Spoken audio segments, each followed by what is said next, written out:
السلام عليكم، أهلا وسهلا فيكم في وصفة جديدة من وصفاتنا. اليوم أكلتنا سريعة وسهلة وما رح تاخد منا وقت أبدا.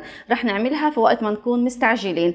عنا حبة من البطاطس قطعناها لمكعبات وعليها رشة من الملح، وكمان حبة من البتنجان المقطع لمكعبات بهذا الشكل. رشينا عليها رشة من الملح وتركناها لحتى تتصفى من المية وغسلناها بشكل منيح.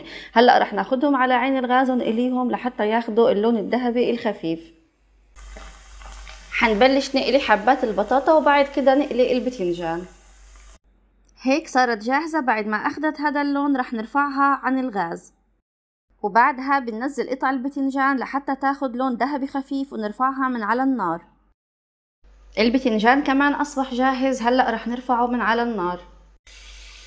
في مقلاية على النار ضفت معلقة من الزيت النباتي، عليهم حبة من البصل المفروم، حبة من الفلفل الأخضر الحامي، وكمان معلقتين من المشروم أو حسب الرغبة، وحنقلبهم مع بعض لحتى يتدبلوا شوية، وبعدين نضيف عليهم الخضار يلي جهزناها.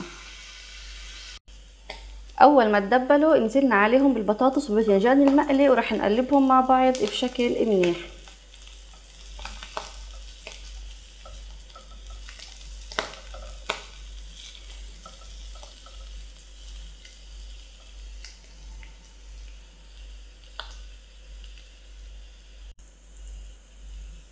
رح اضيف لهم 3 حبات من البيض المخفوق وعليهم رشة من الملح والفلفل الاسود.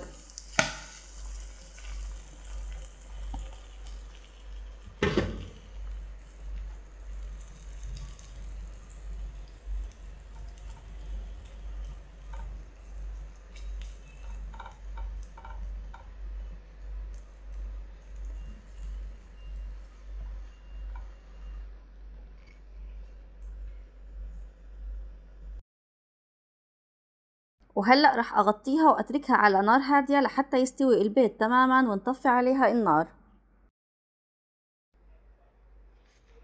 وهيك صارت قلاية البطاطس مع البتنجان جاهزة. رح ازينها برشة من التوابل.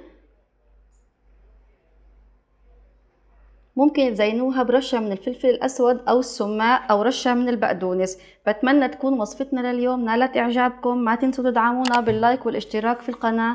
شكرا لكم ويعطيكم العافية.